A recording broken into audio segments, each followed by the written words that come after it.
안녕하세요 여러분, 이인철 변호사입니다. 오늘도 제가 존경하는 이호선 교수님 모셨습니다.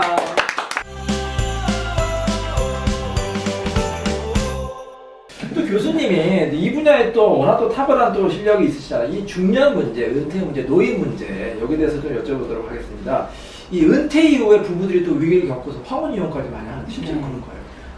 황혼이혼 뭐 계속 비율 높아지고 이번에도 보니까 뭐 한 34% 벌써 넘었더라고요.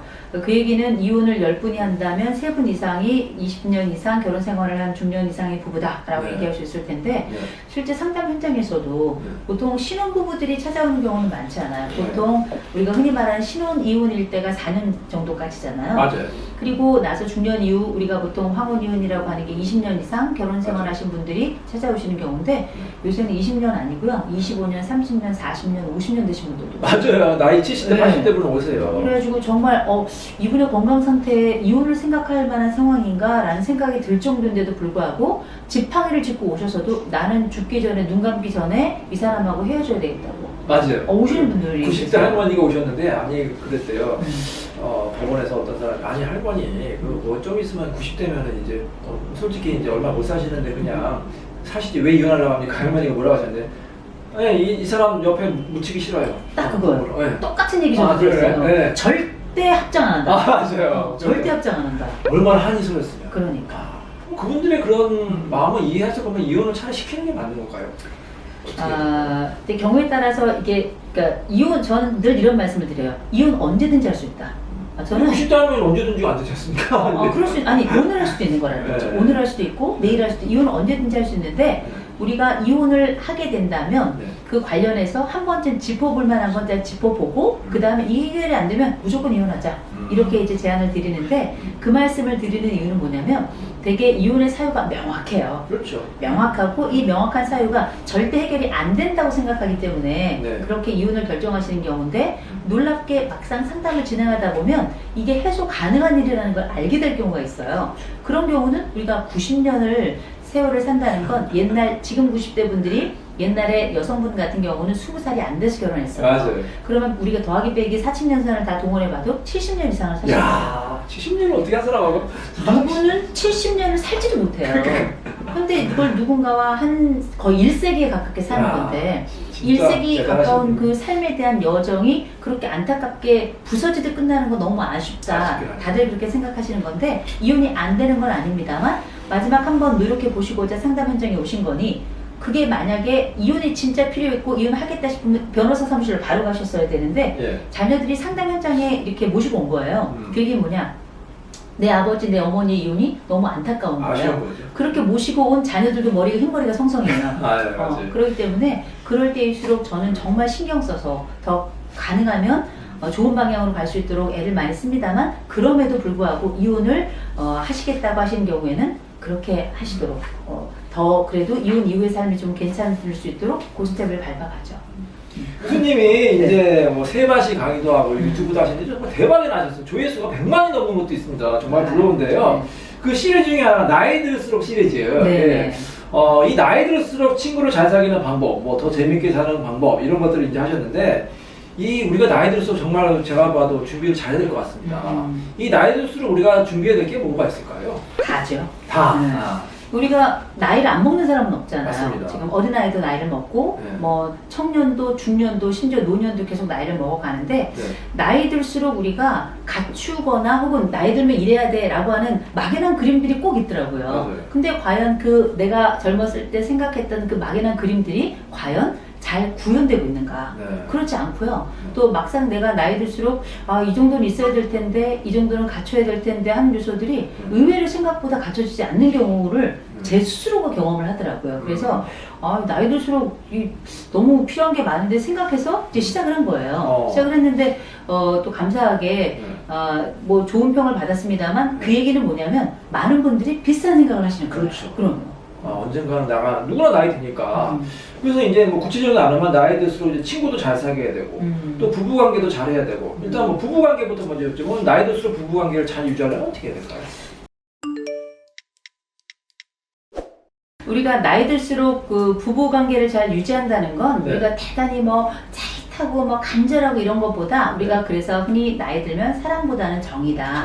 이런 얘기를 하는데 저는 사랑과 정은 다른 말이라고 생각하지 않고요. 다만 이게 가지고 있는 어떤 세련됨과 또 숙성 이런 정도를 가지고 우리는 사랑이 숙성되어서 정이 되었다 이렇게 표현을 하고 싶은데 보통 보면 나이가 들수록 우리가 어떤 부부가 잘 사는가를 보면 나이 들수록 어떻게 해야 잘 사는지를 알 수 있을 것 같아요. 되게 나이가 들면서 잘 사는 부부들의 몇 가지 특징 중에 하나 감정을 우리가 보통 젊었을 때 얼마나 많은 에너지를 한꺼번에 막 쏟아놓습니까? 그게 뭐냐면 컨트롤 타워가 제대로 형성이 안 되는 건데 나이가 들면 좋은 점이 있더라고요. 스위치가 생겨요. 스위치. 감정 스위치라는 게 생겨서 언제 내가 이걸 딱 올리고 언제 이걸 딱 내릴지를 알게 되는 거죠. 그래서 우리가 젊었을 때는 집안에서 신경질 나면 밖에 나가서 어떻게 같이 똑같이 씩씩거리지만 나이가 들면 어떻게 집안에서는 대박 싸우고 나가도 밖에 나가면 괜찮아 이렇게 얘기하는 거 아니에요. 맞아요.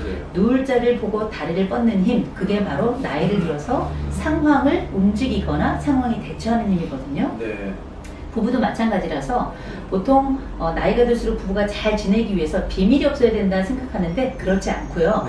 어떤 집이나 다 비밀은 있고 어떤 집이나 다 갈등이 있고 어떤 집이나 다 돈이 없어요. 남의 집만 돈이지 우리 집은 항상 돈이 없는 거거든요. 그런데 잘 사는 부부들은 몇 가지 특징이 있다는 거죠. 첫째, 어떤 특징인가요?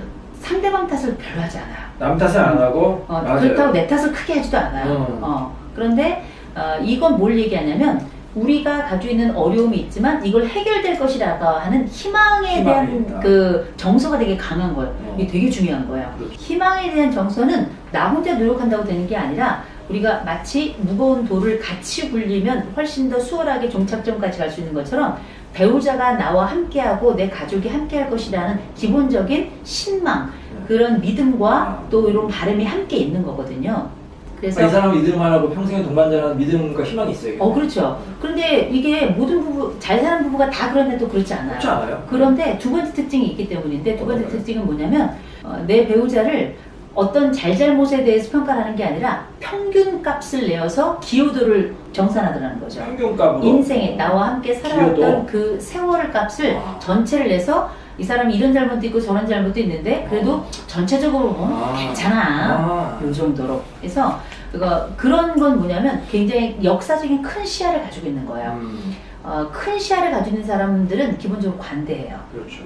관대해서 그런지 이 서로 간에 그래도 괜찮다, 내 삶은 나쁘지 않다라고 얘기하는 부부들을 보면 사랑한다는 말보다 괜찮다는 말을 더 많이 하는 거거든요.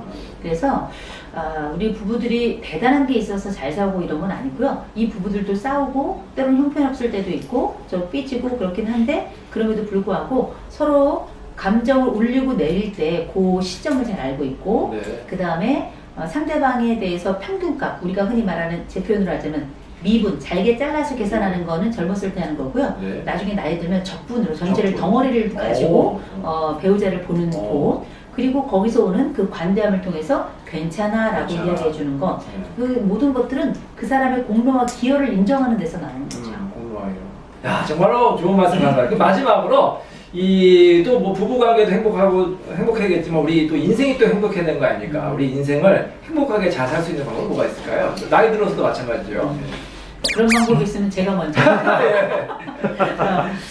다만 제가 이제 많은 분들을 뵈면서 경험을 통해서 몇 가지는 얻게 되는 것 같고요. 그 지혜를, 그걸 이제 지혜라고 얘기할 수 있다면 그 지혜를 잠깐 좀 나눠보자면 제일 먼저는 자기 행복이 제일 중요해요. 자기 행복. 왜냐면 내 행복도 100이고 내 불행도 100이에요.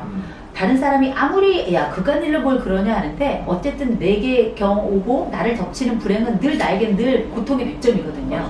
그래서 우리가 고통 속에 있을 때는 반드시 이 고통 속에 매몰되기가 쉬운데 조금 더 행복해지고 조금 더 좋은 길을 찾아가기 위해서는 내가 매몰되어 있는 이 행복감에서 나를 구해줄 한 사람은 있어야 돼요. 그게 친구가 됐건 배우자가 됐건 내가 가지고 있는 상황을 객관적으로 봐줄 수 있는 한 사람은 함께 가져가자라는 게 어떤 젊은 시절에나 혹은 중년 이후의 삶에서나 굉장히 중요한 하나의 방법일 것 같고요.